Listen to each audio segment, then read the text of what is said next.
안녕하세요. 오랫동안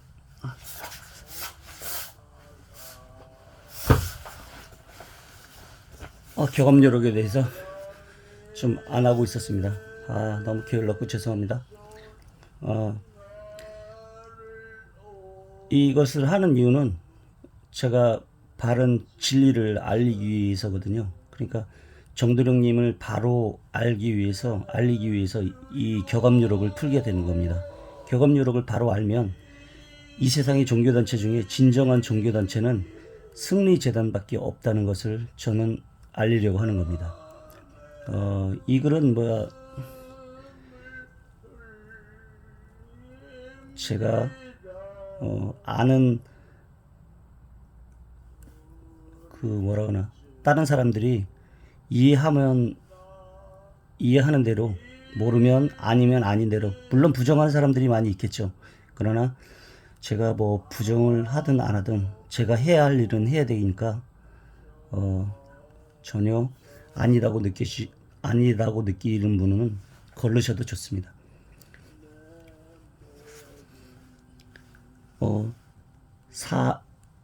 사는 오행으로 구문이 되고, 이 삼은 오행으로 목이 됩니다.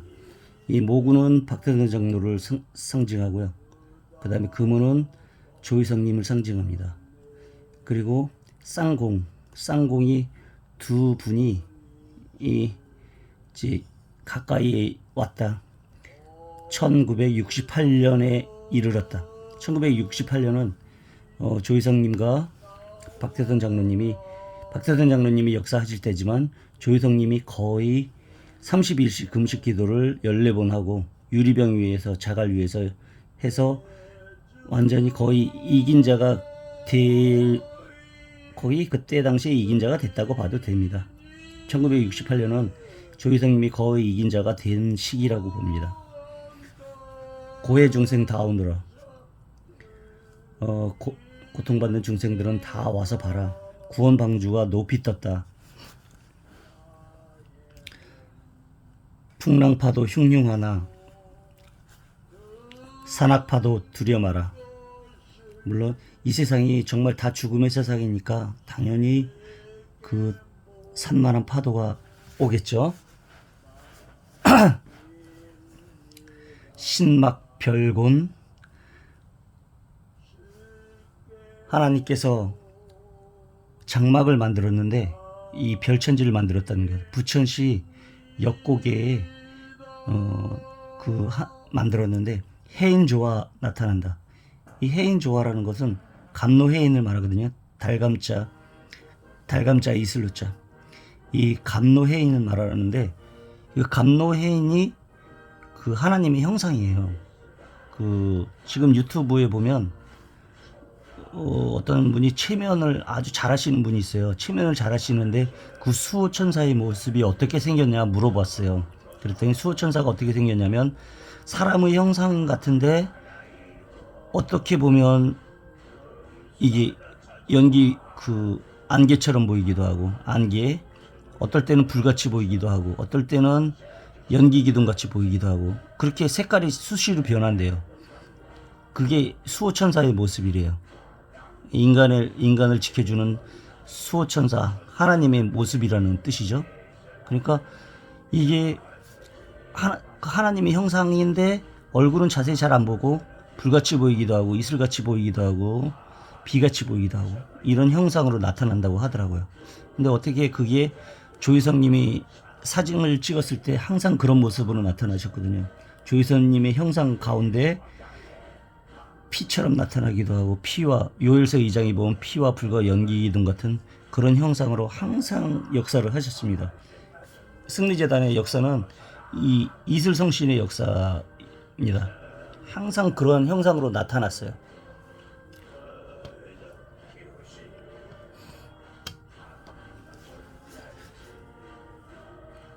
평사 삼리 십승 길지.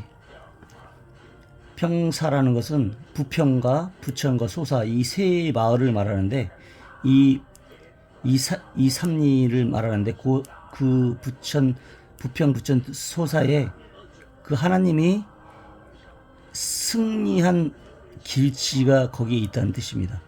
근데 그 종교 역사 중에 승리재단이 부천시 역곡에 있거든요. 역곡에 승리재단이 들어서 있어요. 그 역곡에 승리재단이 들어서 있고, 그것이 하나님이 이긴 땅이라는 뜻입니다. 하나님은 동양에서는 이게 일자고 서양에서는 이게 일자인데, 이 10이라는 것은 이렇게 10인데, 이 10은 동그라미가 완전하다는 뜻이 돼요. 동그라미는 하나님을 지킬 수 있는 보호막이라는 영적인 상징이 있죠. 그래서 이 10승 길지라는 뜻입니다. 길한 땅이라는 뜻입니다. 그게 승리재단이 바로 부천시 역곡에 있습니다. 우성, 제야, 우명성. 지금 옆에서 들리는지 모르겠지만 이게 이긴 자의 음성입니다. 얼핏 보면 이 우성은 하나님의 음성인데, 이 하나님의 음성이 어떻게 보면 소 울음소리하고 비슷한 소리가 나옵니다. 그래서 우성, 제야, 우성명이라고 했어요. 이긴 자의 음성이 소 울음소리하고 아주 비슷합니다. 비슷해요. 일척팔천천인원. 이것은 신천촌의 파자거든요. 신천촌은 옛날 신앙촌을 말하는 게 아니고, 사실은 하나님이 이긴 승리재단을 말하는 겁니다. 이 신천촌을 알지 못하고 있는 중생들은 가련하구나. 도화유수 문흥촌에, 여기 부천시에 보면 무릉공원이 부천시에 있죠. 이 복숭아 마을이 있어요. 근데 바로 역곡이 바로 무궁화 마을이었고, 그 무궁화 마을에 이 하나님의 역사를 한다는 뜻입니다. 이렇게 부천시 역곡에서 승리재단을 세워서 역사를 했지만, 이 남쪽 조선에서, 500년 전 책이니까 남쪽 조선에서 했지만 야기 발동해가지고 이 수많은 사람이 역곡에 왔었어요. 그렇지만 이 젊은 사람들이 와서 이 조희성님이 육신을 벗고 역사를 하게 되니까 이 사람들이 다 실망을 하고, 이 야기 발동, 남녀 음란에 그 발동해가지고 사람들이 한가롭게 됐어요. 그러니까 지금 한심하죠. 너무 한가하게 됐죠. 그래서 지금은 사람들이 아주 극소수로 적어졌어요. 그렇지만 진짜 구세주는 그 조희성님이 말씀하신 자유율법을 끝까지 지켜내는 사람들만이 구원을 얻을 수 있다고 조희성님이 약속을 했습니다. 부지생로 멸망이다. 이 생명의 길인 역곡 승지를 알지 못하면 멸망을 받는다. 귀천궁 효성조라. 귀수리에서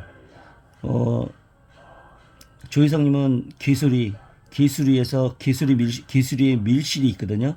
밀실에서 이긴 자가 됐어요. 그 이긴 자가 되셔서 성경상의 새벽별이 된 거예요. 원래 조희성님이라는 이름이 이 밝을 희자 별성자거든요. 밝은 별이라는 뜻이 새벽별하고도 같은 뜻이에요. 효성하고 같은 뜻인데, 이 빛을 조희성이라는 같은 뜻이 됩니다. 조희성이라는 뜻입니다. 그래서 이거를 믿는 사람은 당연하다고 생각하고 당연하게 믿지만, 의심하는 사람은 어쩔 수 없죠. 근데 사실은 이 새벽별의 이름을 가진 사람이 구세주라는 게 나와 있는 겁니다. 그리고 감로 이슬의 몸을 가지고 있는 분이 조희성님이 항상 감로 이슬 성신이 똘똘똘똘 뭉쳐가지고 다녔거든요. 근데 사실은 조희성님의 원래 몸은 인간의 몸이 아니고 그 이슬 성신, 그게 하나님의 몸이 원래 몸이었던 거예요. 조희성님의 원래 몸은 빛이었던 거죠. 자하, 지중, 삼위성. 이 자하라는 게 이슬성신을 말해요. 이슬성신을 말하는데, 이 이슬성신을 이루려면 삼위일체의 성인이 되어야 된다는 겁니다. 태초에 하나님과 태초에 하나님과 아담과 해와, 이게 2자 3점이라 그러죠. 2자 3점인데 이게 불교에서 나오는 2자 3점인데 이게 바로 원래 사람이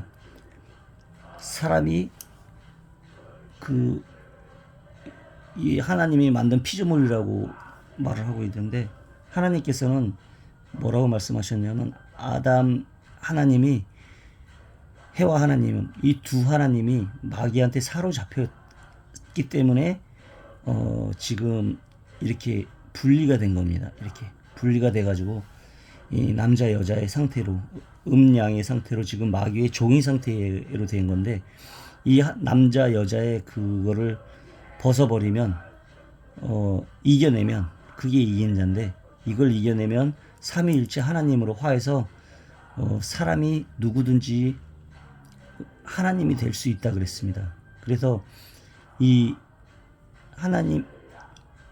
하나님께서는 뭐라 그랬냐면, 이긴 자는 사람이 아니라 그 이긴 자가 뭐라고 말씀하셨냐면, 누구든지 내 몸처럼 여기라고 하셨습니다. 내 몸이라는 것은 사실은 하나님 입장에서 하나님처럼 여기라는 뜻입니다. 이 사람을 가지고 하나님처럼 보라는 얘기거든요. 그렇기 때문에 사람은 하나님의 후손이에요. 그렇기 때문에 실제적으로 누구든지 신처럼 봐야 되고, 누구든지 하나님처럼 봐야 되는 게 그 승리제단의 율법입니다. 그렇게 살아야 다시 죽지 않는 원시 반본이 된다고 했습니다. 성산 성지 평사간에,